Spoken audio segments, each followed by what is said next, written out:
Você já imaginou o que aconteceria se um único erro fosse capaz de destruir o futuro da Terra inteira? Porque foi exatamente isso que aconteceu dentro da Arca de Noé.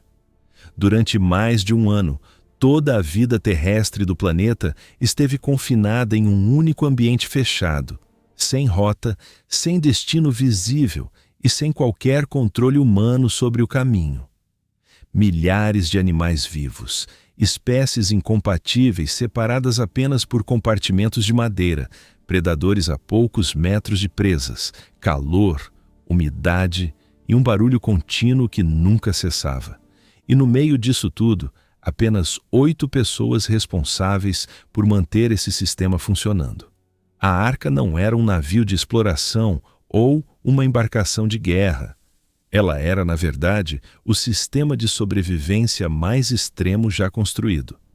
Se a alimentação falhasse, espécies inteiras seriam extintas. Se os resíduos se acumulassem, o ar se tornaria tóxico em poucas horas. Se os animais entrassem em pânico, o caos interno poderia destruir a estrutura por dentro. Ali, não existiam problemas pequenos. Cada falha tinha o potencial de apagar a vida do planeta. E o detalhe mais impressionante: a arca precisava funcionar perfeitamente todos os dias, durante meses, sem qualquer possibilidade de conserto externo ou ajuda. Depois que a porta se fechou, não havia como voltar atrás.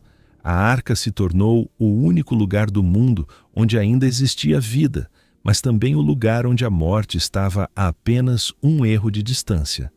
E a pergunta real não é apenas como ela flutuou sobre as águas, mas como aquele ecossistema conseguiu manter milhares de seres vivos em um ambiente instável por mais de um ano sem colapsar. Porque sobreviver ao dilúvio não dependia apenas da força da madeira lá fora.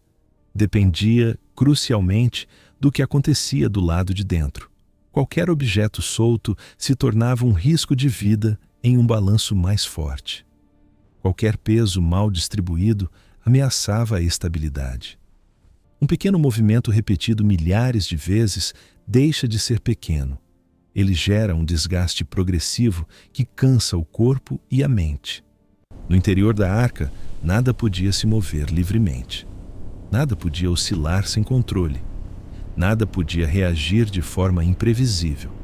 Antes mesmo de pensar em fome ou descanso, a prioridade absoluta era impedir que o ambiente interno se tornasse o maior inimigo dos seus ocupantes.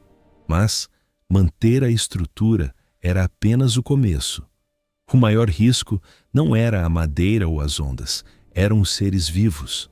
Quando a porta se fechou, o perigo imediato passou a ser o comportamento. Milhares de criaturas de espécies diferentes, algumas frágeis e outras poderosas, confinadas em um espaço limitado. Predadores próximos de presas, animais territoriais sem território, seres sensíveis ao estresse sem nenhuma rota de fuga. Em condições normais, isso resultaria em ataques, ferimentos e um pânico coletivo que se espalharia como fogo. Bastaria um surto de agitação em um compartimento para gerar uma reação em cadeia em todos os outros setores. E é aqui que entra o primeiro segredo da sobrevivência na arca. Ao contrário do que vemos em ilustrações infantis, onde os animais aparecem livres em grandes salões, o texto antigo usa um termo específico: compartimentos. Isso indica divisão, separação funcional e controle rigoroso de movimento. Cada animal precisava estar contido e organizado. Esse confinamento, embora pareça restritivo, era o que garantia a segurança. Animais que se movem menos gastam menos energia. Gastando menos energia, eles comem menos. Comendo menos, produzem menos resíduos. E produzindo menos resíduos, o impacto sobre o ambiente interno diminuía drasticamente. A menor atividade física reduzia a agressividade e a impulsividade. O sistema não buscava domesticar os animais, mas sim reduzir o caos a um nível gerenciável. Outro ponto crucial foi como tudo começou. Os animais não foram capturados à força, eles vieram de forma organizada, Isso eliminou a fase mais perigosa de qualquer operação com vida selvagem, o estresse da captura violenta. Quando o dilúvio começou, os animais já estavam ocupando seus lugares, prontos para a rotina que viria. Mas sobreviver fisicamente exige algo inevitável: o alimento. E a comida não surgiu por milagre após o fechamento da porta. Ela já estava lá. Isso exigiu um cálculo matemático e logístico sem precedentes. Se o alimento estragasse por causa da umidade ou do mofo, o sistema inteiro entraria em colapso. Se fosse mal distribuído, algumas espécies morreriam antes da terra secar.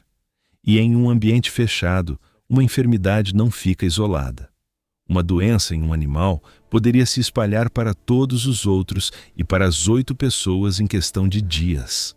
Pense no esforço humano necessário.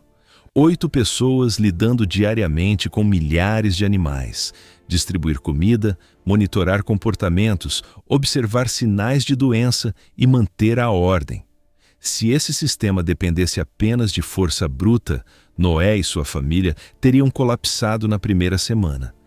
O corpo humano não sustenta esse nível de esforço por mais de um ano sem método. A rotina precisava ser sustentável. Não podia depender de heroísmo, mas de simplificação. As tarefas precisavam ser repetitivas e eficientes.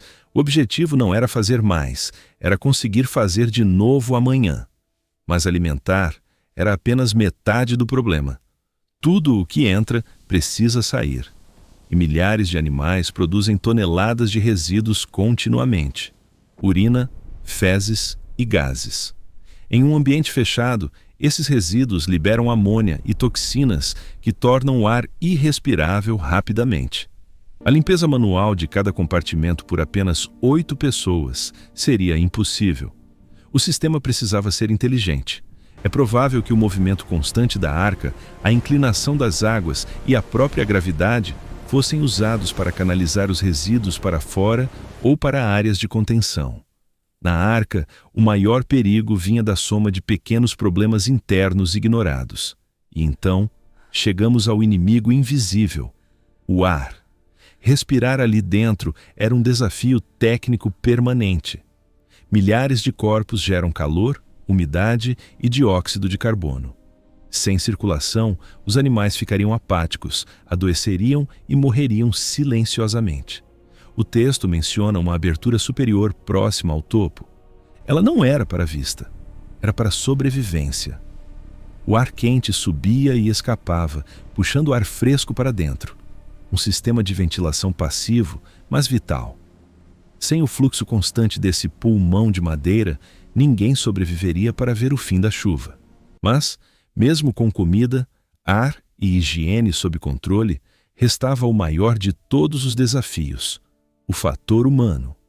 Confinar 8 pessoas por mais de 370 dias em um ambiente barulhento, instável e exaustivo é um teste psicológico extremo. A Bíblia diz que foi Deus quem fechou a porta. Isso significa que não havia botão de pânico. Não havia plano de fuga quando o cansaço se tornasse insuportável. O isolamento prolongado desgasta a mente. A falta de privacidade pressiona os nervos.